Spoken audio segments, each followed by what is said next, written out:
pada masa ketika kerajaan masih berdiri megah di tanah Jawa, jauh sebelum jalan raya dan gedung tinggi menutupi pandangan. Sungai Cisadane mengalir tenang membelah hamparan hutan dan sawah. Sungai itu bukan sekadar air yang mengalir, melainkan nadi kehidupan bagi penduduk yang tinggal di sepanjang tepinya. Di sanalah kisah tentang Tangerang bermula, sebuah kisah yang berakar dari batas wilayah dan keberanian menjaga kehormatan. Diceritakan bahwa pada pertengahan abad ke-17, Kesultanan Banten berada dalam masa penuh tantangan. Dari timur, pasukan Kompeni Belanda atau Foch semakin meluaskan kekuasaan dari Batavia, mendesak batas wilayah kerajaan. Sultan Ageng Tirtayasa,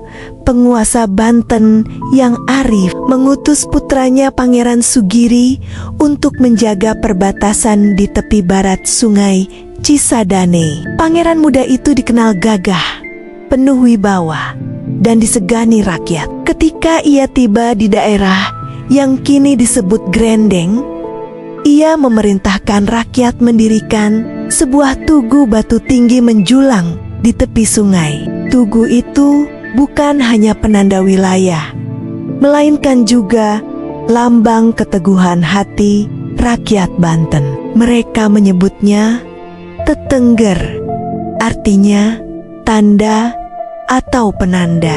Disinilah lahir sebuah nama yang kelak dikenal seluruh Nusantara, Tangerang. Setiap kali air sungai naik dan matahari terbenam di balik pepohonan, bayangan tugu itu memantul di permukaan air, seakan menjadi saksi bisu perjanjian tak tertulis antara manusia dan tanahnya. Dari tugu kecil di tepi sungai itu, sebuah kota mulai menorehkan jejaknya dalam sejarah. Kota yang berawal dari batas, namun tumbuh menjadi jembatan bagi banyak budaya. Waktu terus berjalan. Di tepi sungai Cisadane yang teduh, kehidupan rakyat berlangsung dengan damai. Mereka bertani, menangkap ikan, dan berdagang di tepian air yang menjadi nadi kehidupan. Namun ketenangan itu perlahan berubah ketika angin dari timur membawa kabar tentang pergerakan pasukan Kompeni Belanda. Dari benteng Batavia, mereka mulai menyeberangi daratan, menancapkan bendera kekuasaan di wilayah yang dulunya berada di bawah pengaruh Kesultanan Banten. Foch bukan hanya datang dengan senjata dan kapal, tetapi juga dengan perjanjian yang syarat tipu daya. Mereka ingin menguasai jalur dagang dan sungai, sebab siapapun yang menguasai Cisadane akan mengendalikan arus perdagangan dari pedalaman hingga laut. Sultan Ageng Tirtayasa menyadari ancaman itu, dan ia berusaha mempertahankan kehormatan Banten melalui diplomasi maupun perlawanan bersenjata. Di tengah ketegangan, rakyat di sekitar Tugu Tetengger merasa cemas. Mereka melihat perahu-perahu besar Belanda berlayar mendekat,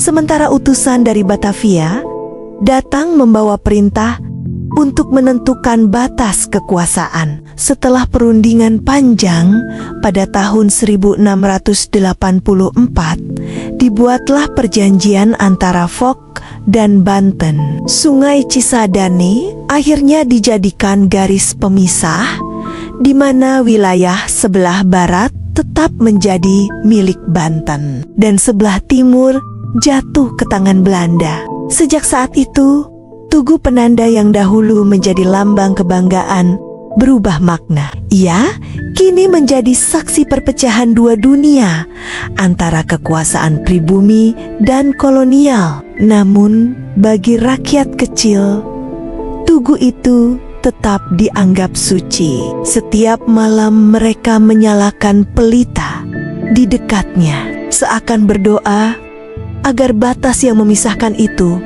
tidak memadamkan semangat mereka untuk bertahan di tanah sendiri. Setelah perjanjian dengan Foch ditandatangani, wajah tanah di tepi Cisadane mulai berubah. Dari arah timur sungai, berdirilah pos-pos penjagaan Belanda yang tinggi dan kokoh. Bendera berwarna merah putih biru berkibar di angkasa, menandai hadirnya kekuasaan asing di tanah yang dahulu dijaga oleh Pangeran Sugiri. Para serdadu Eropa berjalan dengan seragam rapi, sementara rakyat pribumi menunduk setiap kali mereka melintas di jalan tanah yang berdebu. Perlahan tetapi pasti, Tangerang menjadi bagian dari sistem kolonial Batavia. Belanda membawa serta orang-orang dari berbagai penjuru. Ada pedagang Tionghoa yang menetap dan membuka toko. Ada pekerja dari Makassar, Bugis, serta bangsa lain yang datang mencari penghidupan. Di pasar-pasar kecil mulai terdengar bahasa campuran antara Sunda, Melayu, dan Belanda. Disinilah benih keberagaman Tangerang mulai tumbuh, meski di bawah bayang kekuasaan yang menekan. Rakyat di sisi barat sungai masih berpegang pada adat Banten, menjalankan kehidupan dengan sederhana. Namun, mereka juga harus menyesuaikan diri dengan aturan baru yang dibawa kompeni. Tanah-tanah mulai dibagi dalam kepemilikan pribadi yang disebut partikulier landerijen. Banyak petani kehilangan sawahnya, terpaksa menjadi buruh di lahan yang dulu milik sendiri. Meski demikian, semangat mereka tidak padam. Di antara pepohonan bambu dan suara jangkrik malam, para tetua sering berkumpul menceritakan kisah tentang Pangeran Sugiri dan Tugu Penanda. Mereka percaya, selama Tugu itu masih berdiri, semangat Banten akan tetap hidup. Dalam hati mereka, nama Tangerang bukan sekadar wilayah jajahan, melainkan simbol perjuangan yang menolak dilupakan oleh zaman. Tahun-tahun berganti, dan Tangerang semakin ramai. Jalan tanah berubah menjadi jalur dagang yang sibuk. Kapal-kapal kecil menepi di tepian Cisadane, membawa beras, hasil bumi, dan rempah. Namun di balik geliat ekonomi itu, rakyat tetap hidup dalam tekanan. Pajak yang tinggi dan kerja paksa membuat banyak keluarga menderita. Suara keluhan sering terdengar di malam hari ketika para petani duduk di beranda bambu sambil menatap bintang, bertanya kapan keadilan akan datang. Di tengah kesunyian itu, semangat perlawanan mulai tumbuh. Dari kampung ke kampung muncul tokoh-tokoh yang berani menentang kekuasaan Belanda. Mereka tidak memiliki senjata lengkap, hanya bambu runcing dan tekad yang menyala. Para ulama dan jawara menjadi penggerak, mengajarkan bahwa tanah ini bukan milik penjajah, melainkan amanah dari leluhur. Sungai Cisadane yang dulu menjadi batas, kini menjadi saksi bisu perjuangan rakyat melawan ketidakadilan. Beberapa pertempuran kecil terjadi di sekitar Tangerang. Meski sering kalah, rakyat tidak gentar. Mereka percaya bahwa suatu hari penjajahan akan berakhir. Tugu Tetengger yang dulu hanya batu sunyi, kini kembali menjadi lambang semangat. Orang-orang datang berziarah ke sana, menabur bunga, dan berdoa agar roh para pendahulu memberi kekuatan untuk melanjutkan perjuangan. Pada masa itu, Tangerang tidak hanya menjadi batas antara dua kekuasaan, tetapi juga menjadi batas antara penindasan dan harapan. Di setiap langkah kaki para pejuang, di setiap desir angin yang berhembus di antara pepohonan, tersimpan bisikan yang sama, bahwa kemerdekaan pasti datang bagi mereka yang tidak menyerah menjaga martabat tanahnya. Waktu terus berjalan membawa perubahan besar bagi tanah di tepi Cisadane. Setelah masa perjuangan dan gelombang kemerdekaan menyapu seluruh Nusantara, Tangerang pun mulai menata dirinya. Dari desa-desa yang dahulu sunyi, kini muncul deretan rumah, pasar, dan sekolah. Jalan-jalan yang dulunya berlumpur kini dilalui kendaraan, dan cahaya lampu kota memantul di permukaan sungai yang tenang. Tugu Tetengger yang menjadi saksi sejarah tetap berdiri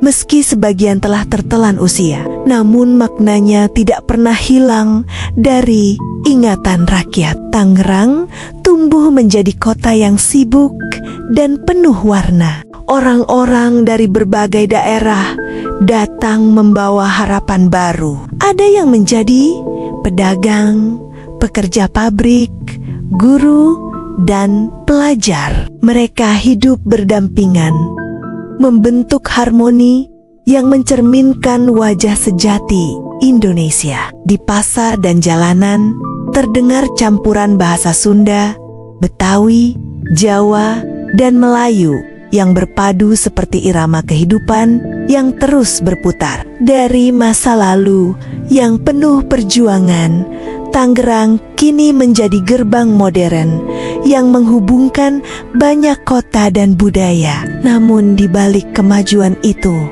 ada kisah yang tidak boleh dilupakan.